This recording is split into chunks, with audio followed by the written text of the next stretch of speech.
is not a doctor. He's not an expert. He's not even a good person.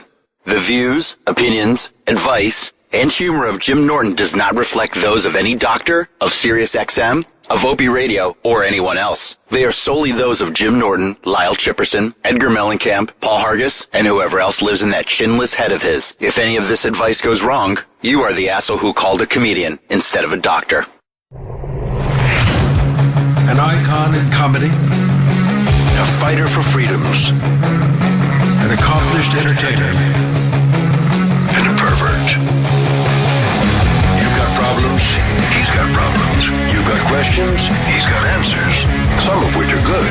Call now 866-WOW-1-WOW. That's 866-969-1969. This is the Jim Norton Show.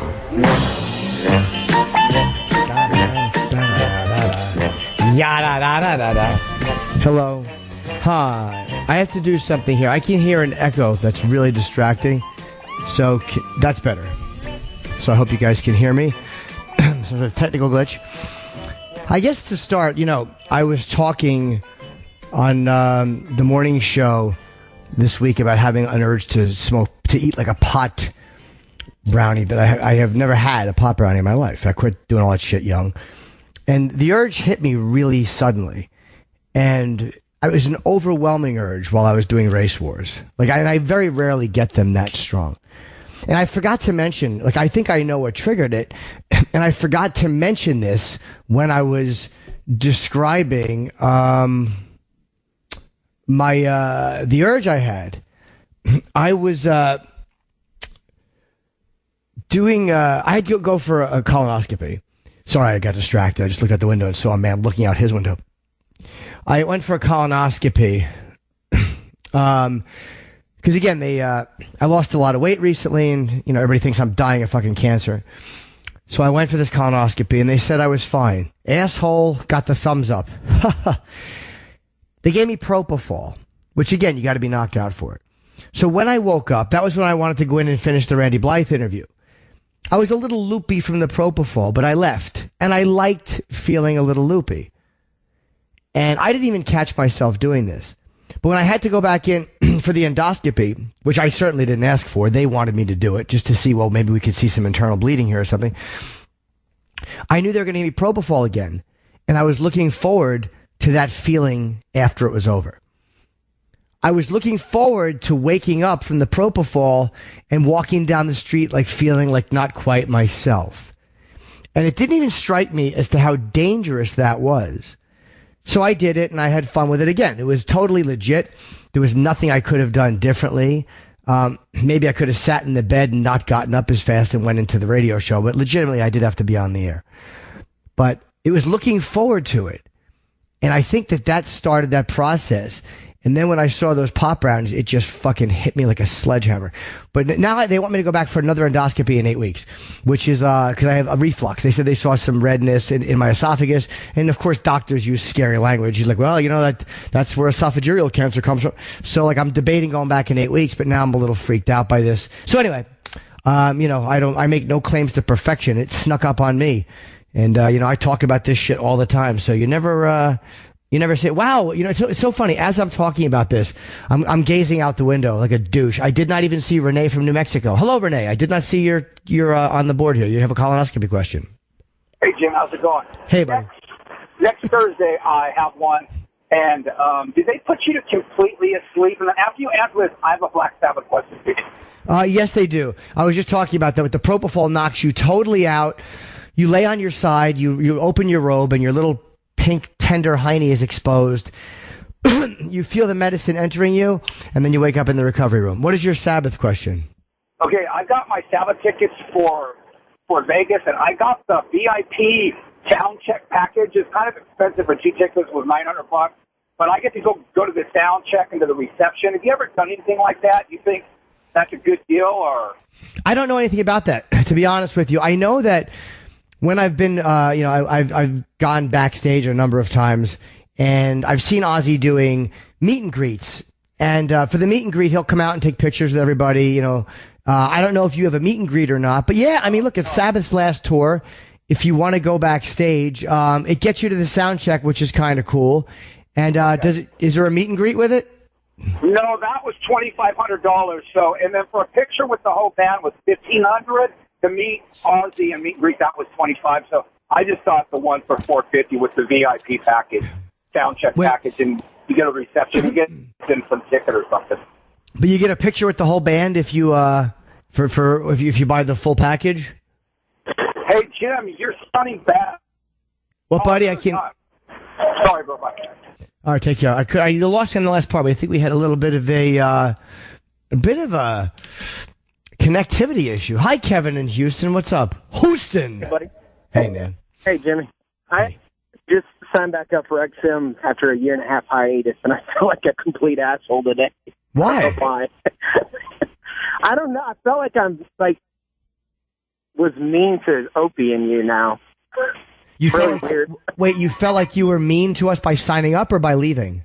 Well, I left whenever XM fired Cumia, so. Yeah. No, I don't take that as you being mean to me and Opie at all, dude. I mean, I'm glad you signed back up, but I certainly understood people who canceled after that in anger.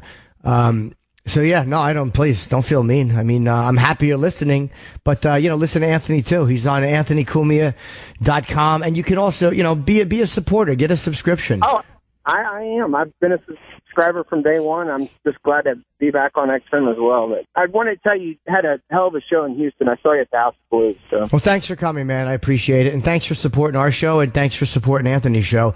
My dream is still for all of us to work together again. And look, it sounds, O&A have snipped at each other recently, and people have given Opie a hard time recently. But, people give Anthony shit all the time, too.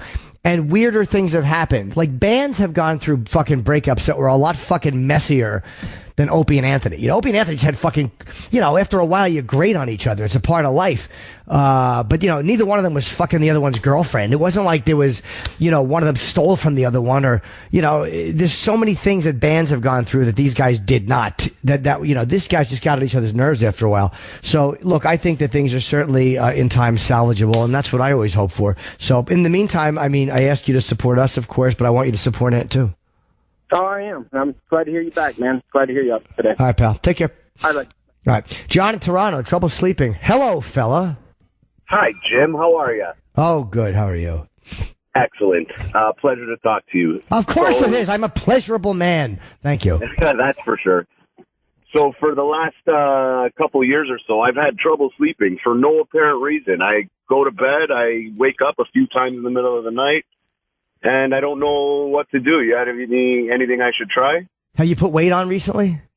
Believe it or not, I dropped 100 pounds about 4 years ago, and I've put half of it back on, yes, in the last couple of years. I'm only asking because I'm wondering if it's sleep apnea. Maybe you always had that and haven't noticed, or maybe it's gotten worse recently. That's why I'm saying maybe you have apnea now. Or is your prostate swollen and you're getting up to piss? No, none of that. I got married about a year ago, too. I think that might have contributed to it a little bit. Yeah, maybe any movement in the bed freaks you out. Or you used to being alone, right? Yeah, for 33 years before that. Yeah, that could be it, dude. It could be any movement in the bed freaks you out. Because occasionally, if I like to say a young lady friend, stay over.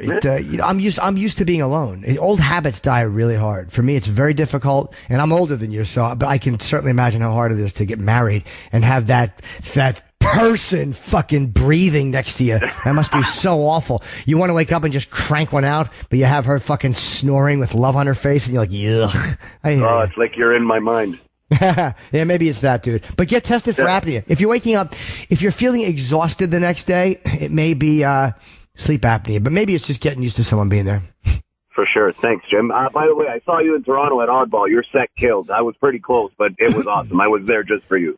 Thank you so much, man. I love doing those shows. I wish I had done more of them. I appreciate it.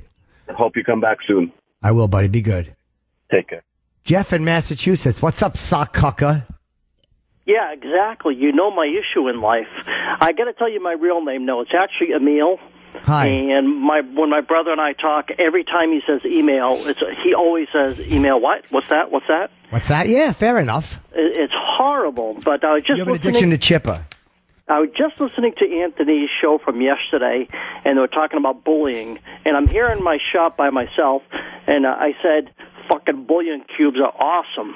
That's fucking hilarious. What's the problem? You're probably cracking everyone up. Exactly. And the worst part is you go through this 90% of your time in your life by yourself. A lot more than that. And I just sniffled. And again, I need my cough button fixed. Don. You know what it is, dude? It is addicting. There's something so fun about finding the worst line possible. Like, that's the enjoyment of being, it's like, I get to use my mind the way I like to use it, which is comedically. But like, instead of looking for a clever line, I get to find the biggest piece of dog shit line and see how awful I can make it. And I have to do it with the same speed that I would find a good line. So it's obviously easier to do a chip line, but that's to me the addiction of it. It's just fun to find those terrible lines and know that I'm saying cringe-inducing things. But the problem is when you're having a serious conversation with somebody and you cut in or with an XM conversation. They have no idea. Well done. They have no idea why I said chip in the middle of a conversation when they're talking about a ship in the ocean. It's hard for me not to do too. Once in a while, I know. So do I, dude. So do I. Trust me. There's times where I don't. But I know.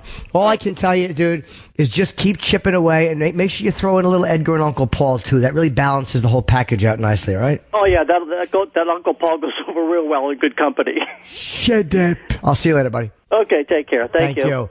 Mike in Boston, what's up? Wants to congratulate old Jimmy Norton. Hi, Jimmy. Hello. I don't know if you saw on Twitter, but Ricky Gervais announced that you did not end up on the cutting room floor for special correspondence. Yes, I know. I read that, and I remarked to him that was an odd way to refer to what I called myself the sleeper star of the movie. Now what we need to do is I want to get into fucking the goddamn David Brent movie so badly, but I don't need a big part. I literally, and this has nothing to do with me wanting to further my career. I just love David Brent in The Office, which I think I've made abundantly clear for the last decade and a half. I'm an actor myself, and I would love to make it into that movie. But dude, I literally just want one moment on camera with David Brent. It doesn't even have to be as much as I had in special correspondence. It could be me as a clerk in a store and just handing him $1 and he going, thank you, and then walking. Like, I don't give a fuck. It's just the idea of doing something where I have footage with David Brent. I see it happening. Congratulations, Jimmy. All right. Thanks very much. You're a sweet boy. Take it easy. Bye-bye. Let's see here. Sam in Tennessee, Penn, dating a younger woman. Hey, Jimmy. Hey, buddy. So, yeah, I was kind of catfished. Okay. Catfish how? I met her on Craigslist. She said she was 18. She really had just turned 17. Ooh. That happened to me once, too. How old are you? Huh? How old are you? 32. Okay, you're way too old for her. I know. What's the legal age there? I Googled it, and from what I can find via the internet, 17. But you better make sure of this, dude. Make sure it's 17 and all ages are okay. Make sure it's not 17, and if you're over 18, you have to be within 2 years of her. Just make sure there's no loopholes there that you can get caught up in. You know, I'm not making a moral judgment on you when I'm saying you're way too old for her. I'm just saying if you're 32 and she's 17, just make sure it's 100% legal. But that happened to me once with a girl I was dating, but I was 22. And she told me she was 18, and I think I caught her lying, and she's like, no, I turned 17. And I was like, fuck, but it was legal, and I was 5 years older. And then I found out she was 16 when I was like almost a year into the relationship. So it was like one of those things where I got really, her father told me by accident. He didn't know I didn't know. So that was really fucked up, and eventually she and I broke up. Well, what do you want to do about it? I mean, that's a big age difference when it comes to 17. Yeah, we're like 6 months in right now. Like, I just found out. Like, yeah. Well, you get along, you know, hey, look, man, as long as it's legal and you get along with her, then okay.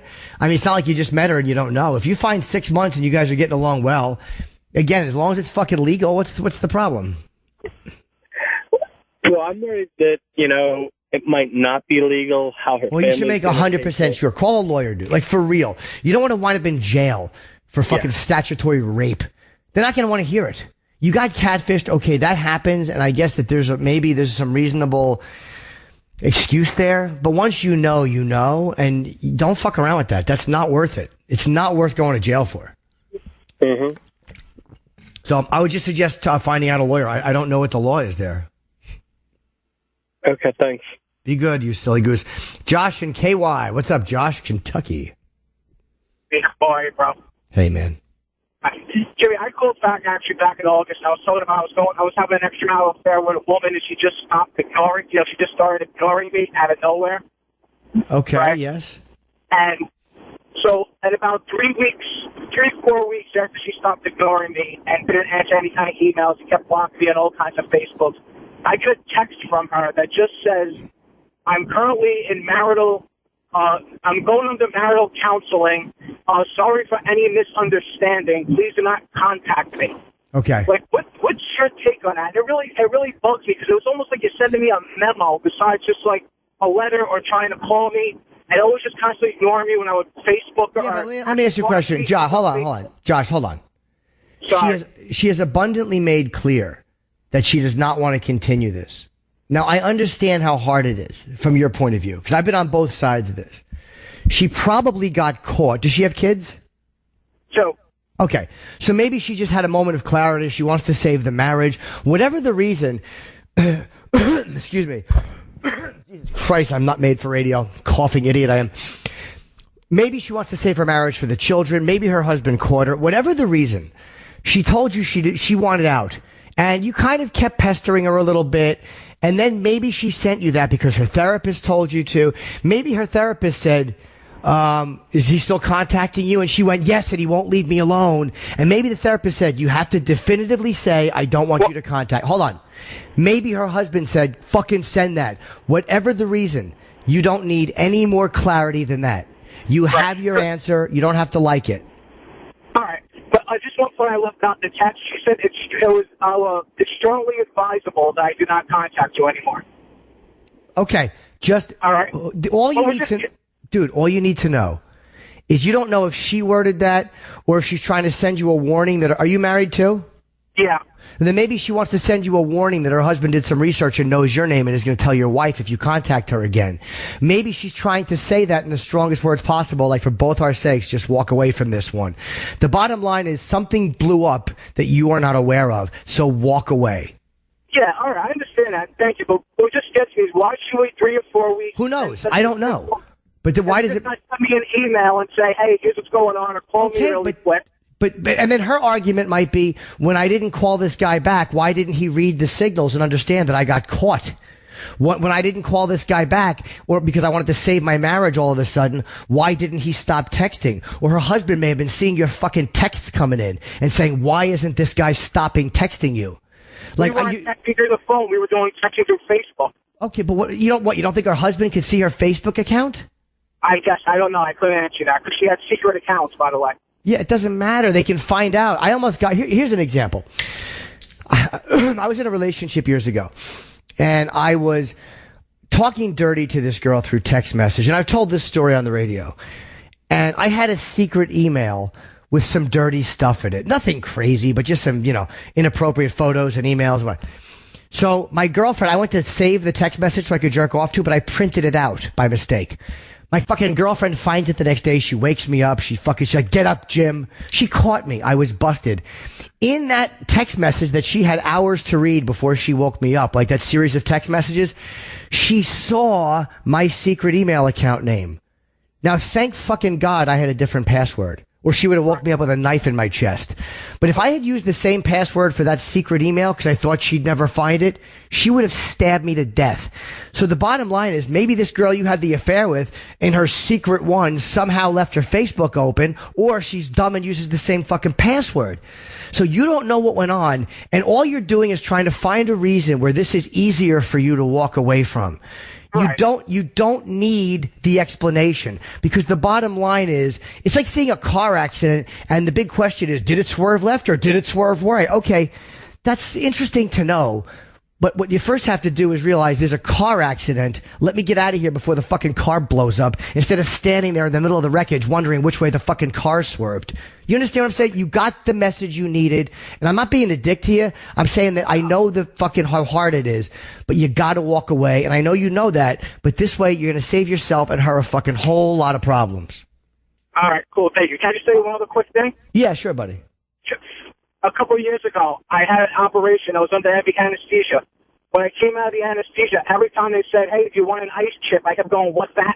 Fuck yeah. I got zooted one time on Propofol or something. Take care, buddy. Later. Bye-bye. Be good. Hello, Dr. Jeff in Denver. What's up? What's up, Jimmy? Huge fan. Thank you, sir.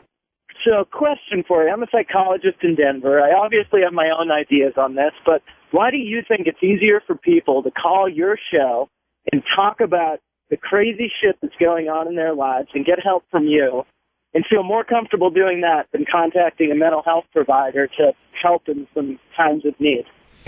My guess would be, one part of it is we're not face-to-face. It's harder to tell somebody something face-to-face. They know they don't have to sit with me for 51 more minutes after an embarrassing admission. They can just hang up. Good point. I also think that I'm totally upfront, or I try to be upfront with who I am. And they understand that they're not talking to a judgmental oracle. In the sense that I'm a fucking flawed motherfucker, and I know I'm fucked up, and I know I'm damaged, and I know I'm a disaster, and I talk about it. So it's the same reason that I attract women who will, in my own personal life, who will do a lot of dirtier shit with me than they would have with previous boyfriends. Yeah. I think part of it is they know they're not going to be judged. First of all, I'm not a professional, so it's easier to talk to me. Dude, don't forget, people listen to me for hours every day. So they think that, it's like they feel comfortable, like they kind of have a relationship. They know me. They know my ins and outs. They know my inflections and my fucking problems and my faults. I feel like you're a friend, for sure. Yeah, so they're not going to be judged by me. And again, anyone that admits the stuff I admit, like, what moral ground do I have to stand on? Like, if you're cheating, I think you got to be careful and it's not advisable. But I'm not going to scold you like fucking Dr. Laura would. Because that's people's impression of mental health professionals is Dr. Laura. Why are you doing that? That type of shit. Yeah, I think we've fucked ourselves over as a field by being this, like, blank slate, and we're not really people. And it prevents people from coming in when they need it most. So I love what you're doing. And also, just being sober for all these years, the way people trained me, and I hate to say, is like, instead of just telling me what to do, they kind of shared shit about themselves, and I could relate to it or I couldn't. That was up to me. But that makes it really hard to argue with. And I find do you know what I mean? Like, if this guy, like the last guy who called, like, it's easy for me to sit there and tell him, don't do this, don't do that. But I also feel obligated to tell him a story about my life if I have it, where it's like, dude, I'm not judging you. I get it. This is how I fucked up, and this is what could be happening here. So I think that it all could be part of it. But a big part of it is probably they just don't have to look at my dumb face. Absolutely. Well, and being on an equal playing field, like you're saying, you're willing to talk about your own shit so people feel comfortable throwing it out there. Absolutely. Yeah, it's just got to be a little bit easier, I think. And also, when you go, there's a much heavier implication to I went to a therapist for mental health and I called this dumb comedian who I enjoy. So with me, I think they take it less seriously with me so they can talk more freely, okay? Absolutely. Yep. Thank you, Dr. Jeff. Take care. Be good, buddy. Let's see here. Doesn't know how to handle an alcoholic girlfriend. Hi, Tim. Hey, buddy. So, I just started dating this girl it's less than a month, and I'm not really an insecure guy, but I find myself being very insecure when she's drinking, and it seems like she lets a lot of guys, like, touch her inappropriately around me when she's drunk, but if she's not drunk, she doesn't, Yeah. She's a flirty drunk, and it's emasculating for you. Yeah. So what does she say when you talk to her about it? She admits that she has a drinking problem, but I don't think she has any intentions of ending the drinking problem. How long you been with her? Less than a month, maybe 2 weeks. You're already seeing the writing on the wall. You're seeing the writing on the wall, which is she's probably an alcoholic, and she flirts, and she's not willing to give up the alcohol, and she knows she flirts. So you basically have to make a decision. I'm going to have to put up with this shit for a long, long time, and it's probably going to get worse before it gets better, if it ever gets better. So you just got to make a decision. Do you want to get out now? If it bothers you so much, if it doesn't bother you, then, if you can live with it, then you live with it. But if it's driving you fucking nuts, you're pretty new in the relationship, you might want to get out before it's really going to hurt. And you don't think she's capable of changing? Well, yeah, but you said she doesn't want to stop drinking. Well, she said she knows it's a problem. She'd like to, but she doesn't take any steps to do it. Oh, okay. Well, look, again, you might want to give her an amount of time to stop drinking, But once she's drunk, it's kind of hard, because she might mean it. Anthony used to always talk about his ex-wife drinking, and he would say before we'd go out, I would tell her, "Now remember, there's no problems," and she'd be like, "Yeah, I know, we're getting along," and then she'd get fucked up, and "You motherfucker!" Like, you're talking to sober people. That's not the people you need to impress. It's the people who are drunk and they're impossible to talk to. So even though sober, she fucking knows what you're saying and she agrees with you. Once they pass that point of no return, as the night wears on, forget it. You're fucked. Yeah, that's how it is. So, yeah, just see if she's willing to try anything to stop. And if not, then you got a decision to make. Yeah, she went to the AA meetings once, and she thought it was a big joke that she didn't have a problem. Okay, well, people have different reactions to different programs. Maybe she could try other things. I don't think AA or NA or GA or OA make claims that they're the only show in town. So tell her to try other stuff. All right, thank you. Okay, be good. Let's see here. Kyle in Texas. What's up, man? You want to turn your life around? Yeah, basically, I've just been studying to be a music producer, and it's the thing that I want to make money doing. And I basically just, how did you turn your life around whenever you wanted to be a comedian? Well, it's honestly it's all I ever wanted to do. And I was forced into rehab when I was 17. My melodramatic suburban risk cutting. But that kind of planted the seed. So by the time I was 18 and I got sober, I still had no direction because I dropped out of high school because of rehab. So I kind of was like, do I want to go to community college? I got a job, but I was very young, and comedy was always kind of in the back of my mind. And when I got a B and 3 Fs in community college, I just started working, and I said, fuck it, I'm going to try stand-up comedy. And very early on, I made a decision that once I did it, I was not going to leave myself a safety net. Like, I purposely said, again, I was much more dramatic then than I am now. But to me, it was, I'm going to make it or I'm just going to kill myself. That's my option. But again, I wouldn't have killed myself. But it was, you're 21, like, fuck this. I was 3 years sober. So for me, I was young and I lived with my parents, so it was a little easier for me. I don't know how old you are or what your living situation is. I'm 19, living with my mom. Oh, okay. So you're in the pretty much same place I was. So you're coming off, you want to turn your life around and be a music producer. Well, then why don't you just produce that and get involved with it? Maybe find a music production company and do something in that company. Like, work your way up. Like, a lot of people want to. And again, I don't know enough about music producing to give you proper advice, but a lot of people, like, how many fucking agents started out in the mailroom, or how many people become CEOs and they started out just as a low level, like Mel Karmazin was number 2 at fucking Viacom under Sumner Redstone. He started at not Infinity, whatever it was before that, as a sales guy, and then he became the regional manager and then the president, and so you could start low and then work your way up. So why don't you find a place that does music producing and begin working in that company in some capacity and see what you can pick up. All right. What was like the defining moment where you're like, this is definitely what I'm going to do, like, for the rest of, like, it's guaranteed in my mind? Or were you always just had that mentality? I think for a while, what kept me sane was that I thought it was just a pipe dream. Like, it was a pipe dream to me. Like, and when I would go on stage and do it, it was almost surreal, and I felt like a pretender and a fraud. And every time I did it, as I began known by, like, some of the local comedians became my friends, and, like, Florentine I met 6 months in 1990, I still couldn't believe it was real. So I kept waiting for the other shoe to drop and for me to wake up and realize this is never going to be your life. You're not going to make it. So I don't know the exact moment. It might have been when I bombed at Rascal South. Like Bob Levy, who I've talked about many times. Bob Levy's still a guy I love very much. Was one of my local heroes. He was so funny and so fast and so relentless on the audience. And I really looked up to Bob, and he was always nice to me. So he emceed a show in the big room at Rascals, and he brings me on one night. And, he brings me on as Jim Norton, and I went up and I bombed. I bombed so badly. And I walked off stage. I was like, I'm sorry I wasted your time. Like 7 minutes in, I was humiliated. And I drove home and I was crying. I never forget crying on the parkway in my car. And I'm like, I failed. Like, this was the moment I waited for.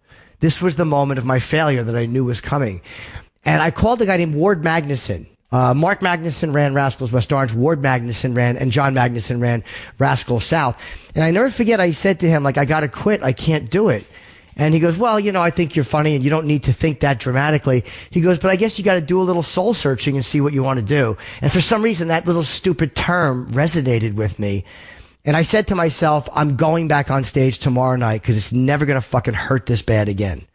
So it took a tremendously bad bomb to make me go, fuck this shit. I'm actually going to do this. So sorry to babble, but that might have been my moment of clarity. It's the only thing I can think of.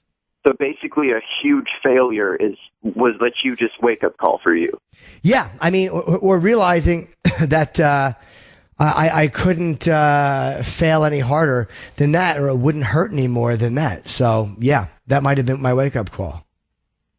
And, man, you're a fucking inspiration. You're awesome. Well, thank you, buddy. I appreciate it. And if I can do it, anybody can, because I'm a frightened little rabbit, man. I'm a fucking scared little fucking man who forced himself to do something.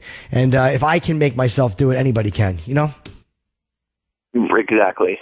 And that's probably the biggest thing is, like, forcing yourself to do it and going, I can fucking do this. I can make my goals a reality.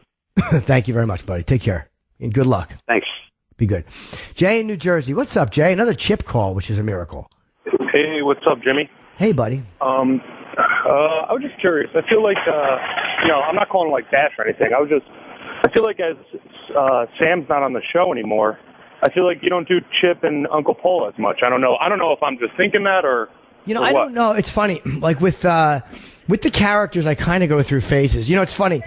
I had asked at one point when people listen to the radio show and they don't like it anymore. And I'm not referring to you. I said, I don't understand why people would listen if they don't like the show anymore. So some guy emailed me and he didn't answer my question that much, but he was more telling me why he didn't like me anymore. And one of the reasons he gave was, he goes, and whenever you do these characters and Chip, it fucking stinks and I hate it and it's a cop out. And I said to him, I wrote back in my response, there's no winning as a performer in this area, because if I do too much Chip, people will hate me for it. And then when I don't do Chip, people say, hey, why don't you do Chip and Uncle Paul? I never say I'm going to do it or not do it. It just kind of flies out. Like I was doing Chip today. That's the other thing. You did it a lot today, which is weird. When I was calling you, I was thinking that, like, you did it a bunch when I was listening to that. Yeah, I don't know why. I go through phases. I have not made a conscious effort not to do it. Maybe I did it more when Sam or Anthony were there, because the Stangles are newer guys, and I would always interact with somebody other than Ope. Like, because Opie will interact with Chip or Uncle Paul. But that was always kind of the thing, is that I would interact with Anthony or I would interact with Sam. And with those guys not being there, the Stangles are fine with it and they play with it. But I don't have that natural bounce back with people who kind of enjoy it. So a lot of times what will happen is the comedians that come in, like Bobby, I'll do it with, or Colin, but Voss never really interacted with stupid Chip. He'd be like, oh, is that your fucking clever character? Voss just fucking Rich just breaks the fourth wall. And Pete Davidson or any of these other guys, or Vic Henley, they are just guys that I don't really do that stuff with. So Travis, I do it with. Travis, I'm very comfortable doing it with. But Travis is behind the glass. But half the day I'm looking at Travis, because I see Opie in front of me, and I'm looking at Travis past Justin on my right. So I don't know if that answers your question, dude. I kind of come and go with it. It does. I guess it's like, and you just do it when you feel like doing it, and like you said, you maybe. They went back and forth with you a little more, like Sam and Anthony and all that, but you just you do it when you feel like doing it. Because I'll still fire a line out, but those guys would kind of grab it and run with it. And it isn't, again, Opie always played that he hated Chip, but he really doesn't hate Chip. It's just the angle he took, which was kind of the pushback against Chip, and that made Chip almost more fun to do. Like knowing that somebody in the room was like, ugh, cringing is part of it. He brings it to a screeching halt. It's I love it. Amazing and uncanny, a joy I have to do it. So I appreciate it, buddy. Thanks so much. All right, man. Have a good one. Goodbye. Jeff in Arizona, your wife cheated on you. What's up? Yeah, I'm sorry. You there? Yes, buddy. I'm right here. Oh, sorry. So quiet. Oh, yeah. So early on in our relationship, my wife, fiance, cheated on me. With somebody she had gone to high school with, and I was working really weird hours, never home, so I kind of blame myself for it. But still to this day, almost 10 years later, I still have these issues of I think it constantly happens, Sure. She has more guy friends than girlfriends, so it's definitely not any easier on you. Well, you don't trust her? What's that? You don't trust her? I trust her, but she sometimes gives me trust issues. Well, hold on. Now, does she? How long was she having an affair, or was it a one-night thing only? It happened. It happened one time, and she was open about it and everything. So, as far as I know, it's never happened again. Well, then you might want to let it go. If a decade later she's still not doing it again, and your question is, you had a chance to cheat on her. What do you do? Yeah. So the other night she was out of town. I had a girl approach me, which doesn't really happen very often, but it was the right situations, and I had the opportunity, but I passed it up because I know what it felt like to be in that situation.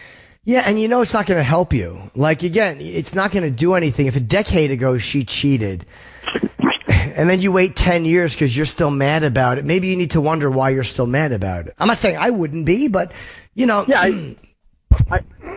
but no, I clear my throat a lot because I drink coffee, and I want my cough button back. I feel so guilty. I apologize to anybody with those weird things on the sides of their heads that pick up sound. Yeah, I don't know what to tell you, dude, because, why can't you get over it 10 years later?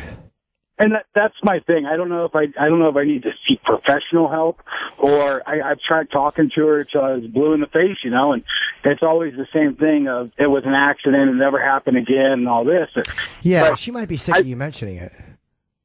Yeah, and I think about it a lot more than I should, and I don't say anything to her about it. I just let it sit there and stew in my own thoughts. But I don't know what I should do.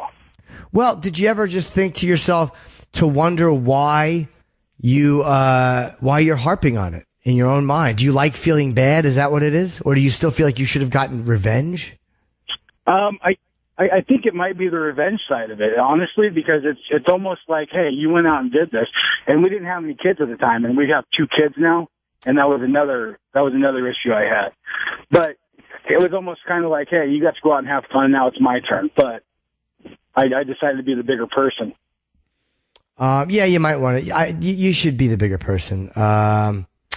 Definitely be the bigger person, and don't get all crazy with it. You did it already. I mean, she did it already. It's done. It's not like it's a month ago, dude. If it's a decade later and she's not doing it, then you just got to somehow find a way to let it go.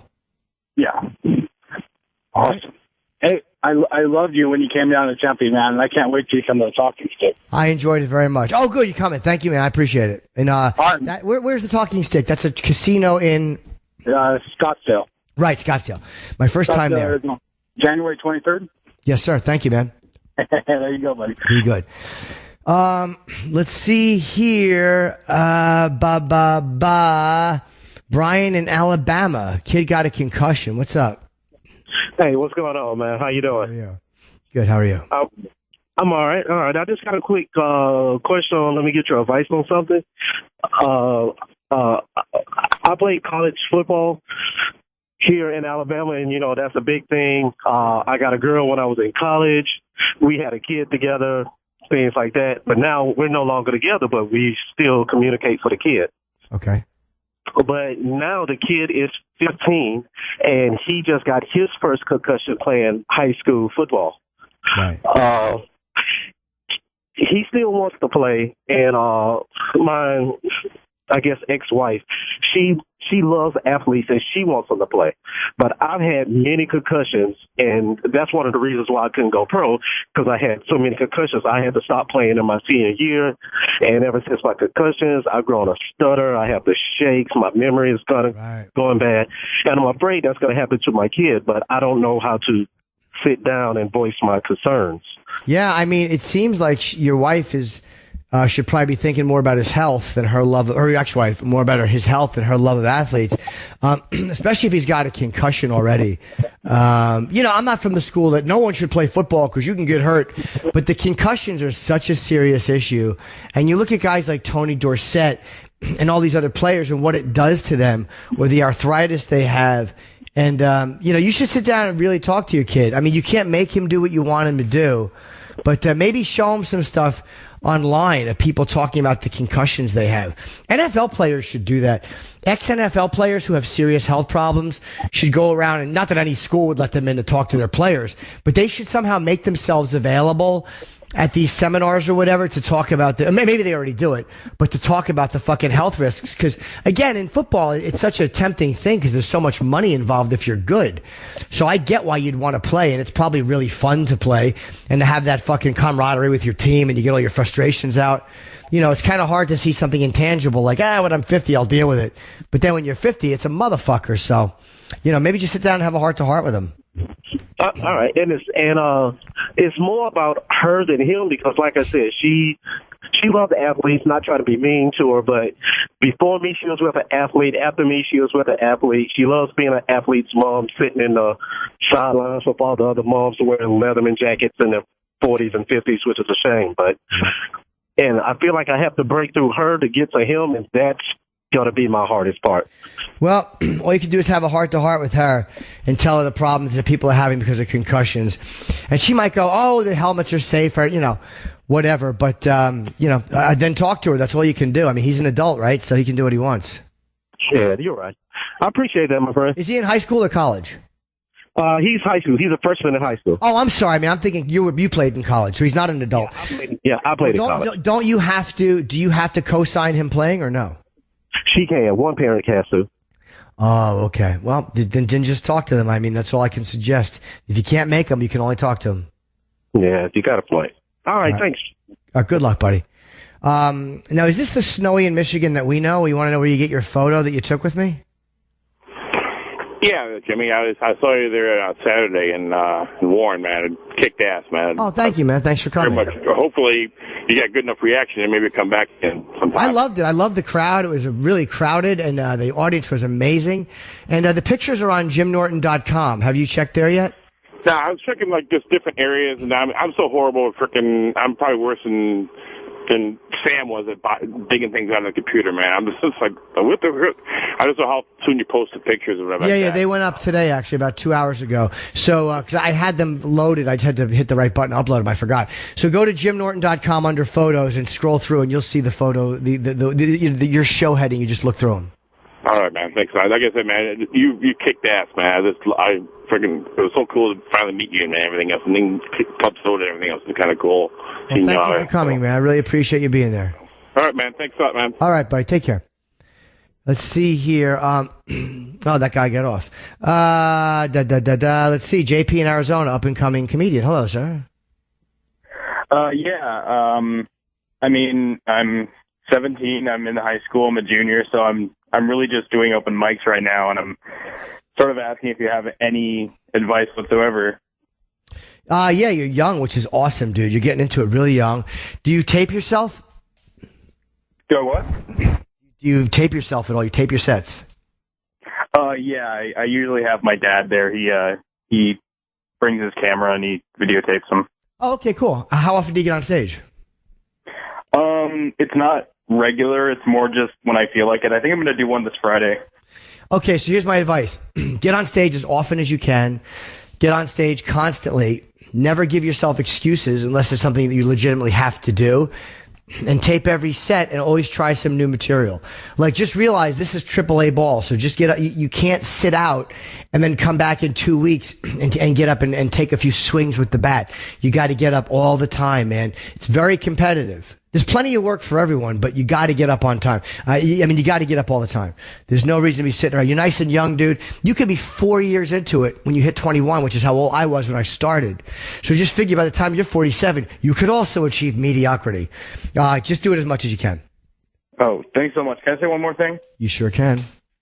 I was just going to say, because I was thinking about a proverb my brother told me. He taught me how to play this board game. Okay. And he said the rule is learn the basics and then lose as many games as possible. And then lose 100 games. Yeah. Yeah, and you don't usually lose intentionally, but losing is what you typically learn more from. And having bad shows, you learn a lot just as much as good shows. So don't be freaked out if you have some bad shows, man. Just plow through it and keep doing it. All right. Thanks so much, Jim. That's cool you're taping it. Take care, man. Let's see here. Matt in Boston. Marriage has gotten abusive. What's up? Hey, Jim. Hey. Yeah, I mean, it's not really on my end. It's on my wife's end. And, you know, it's obviously I don't know what to do. You know, she's getting a little out of hand with it as far as, like, you know, some scratches, and, you know, little hits here and there. But, I mean, apparently I'm pissing her off enough to want to do stuff like that. But I don't know. Maybe you are, but there's still, relationships can't get physical. Like, you know, one of my ex-girlfriends would do that where she'd like point and poke you. And I'm like, do not ever touch me during a confrontation. I'm like, we can yell at each other. We can be loud or obnoxious if we're going to be. But don't ever breach the space barrier between us. Like, I don't ever want that. Like, you know what I mean? Like, you don't ever want to poke her and then she pokes you. It's like, that's how people get locked up in jail. And that's how people throw punches. And that's how, you know, guys get their faces scratched. You gotta put the fucking stop to that immediately. Because the one time she does it where you just can't hold back, maybe she pokes you and hits you in the eye by mistake and you unload and break her jaw. Then what? You know what I mean? That's a fucking terrible road to go down, man. Never get physical. That's a fucking disaster. Hello? Oh no, she probably took the phone and choked him with it. She's fucking choking him like Maury. Fucking Jimmy Conaway. You know, well, you my fucking money, you know. All right. I don't know where you are. Let's see here. Oh, Steve in New York wants to talk about Jim and his svelte little body. Hello. Hey, Jimmy, what's up? Hi. Basically, I'm like 5'8", 300 pounds. I'm just like kind of laying in bed and watching Netflix all day. I'm just kind of like, have no energy. I don't know. I can't really lose it. I have like all these weird like food phobias that kind of keep me from like trying to start a new healthy diet. But I heard about your paleo one. I don't know. It's not really paleo. It's called Whole30. It's WHOLE number 30. If you go to that and you stick with that for a month, it's not the easiest, but you will find yourself doing pretty well. So just try that for a month and see how it works for you. Is that just meat, basically? I'm sorry. No. You don't want to eat constant meat. That's bad for you. You know, cancer loves red meat, dude. So, you know, you can eat some meat. I can eat a baked potato sometimes with nothing on it. You can eat vegetables.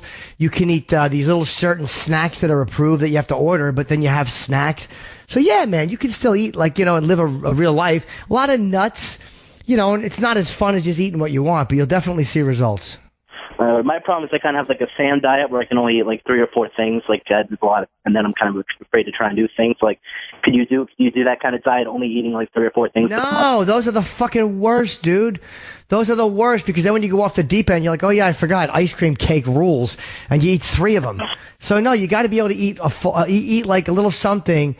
But you know, for 30 days, just don't cheat on this diet, and you will see some kind of results. I did. All right, I'll give it a shot. Thanks, Jim. Good luck, buddy. Take care. Let's see here. Carlos in Florida. Hello, Carlos. You and your wife. Could you teach me to Mamba? You want to try cuckolding, huh? No. Hey, Jimmy. How you doing? Good. How are you? I'm good. Well, we have we've actually playing before, and that was fun. We had a great time doing it. But we have tried cuckolding. One time, I was away at work, and she had video messaged me, and you know there was a guy there, and wow. it was fun at the beginning, but I just felt it just felt really weird to me, and I had to stop it. But you know it's been a few years since that happened. And now we're talking about doing it again. Well, let me ask you a question. Hold on. She did it without telling you she was going to do it? No. We had set it up. Okay.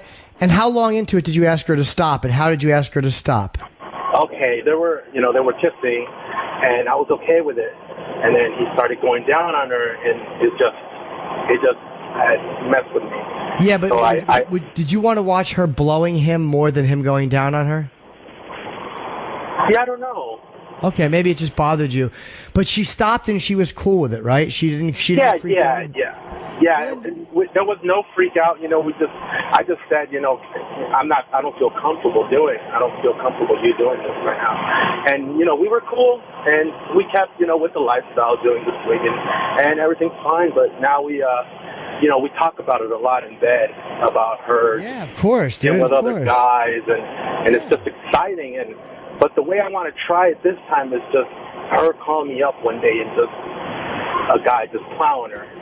And well, why don't you? Is it possible you could be in the room the first time? No, I'm a trucker, so I'm out a lot, and I don't know. It just feels a little bit dirtier, just her calling me without me being in the room and just hearing her. But I just don't want it to be like last time for me to freak out. Do you think it's just something that happened once, or? Yeah, well, I'll say I don't know. Here's what you can do. The good thing is this: she stopped it when you wanted her to, and she didn't give you a lot of shit about it and be negative, and then you went back to your swinging lifestyle. So the worst that can happen is she tries it again, and you go, "Wow, you know what? This still doesn't feel right to me." As long as she's prepared to go, you know what? I'll stop again. I don't give a fuck. Then you could try it again, because you know that you're with someone who is just being fun and dirty with you and is more than willing to stop it. And maybe she could start it. I have to wrap up in a second. Maybe she could start it with a limit. Like, tell a guy, like, all we're going to do is jerk off together. Like, so maybe, like, she'll call you, right? And she'll be playing with her pussy, and maybe she'll just jerk his dick a little bit. Maybe there'll be no oral sex the first time. Or maybe it'll just be he jerks off on her, or he eats her pussy, or whatever you and your wife decide. And then you'll find the guy to accommodate that. So you know that it's not going to get out of hand. And then when it's happening, maybe you can go, all right, baby, suck his dick or do this if you want it to. But if not, the guy knows he's only going to be doing so much, so you can stop it pretty easy. Okay, I think that's probably the steps we're going to take. Jimmy. Put limits onto it beforehand, and you won't have to worry how far is this going to go. All right, thanks for the call, man. We got the phones are still full. I apologize, guys, but we are out of time. So call next week. And you know, to all the people who wanted to start improv, your wife left you. You want to talk about what Uncle Paul did on a show, and you want to stop using Viagra, and your wife quit you. Sorry, guys. There's a million people that want advice from me. Goodbye. Thanks for listening to The Jim Norton Show. Hear all that advice whenever you want to on demand at SiriusXM.com/on-demand. On SiriusXM is real.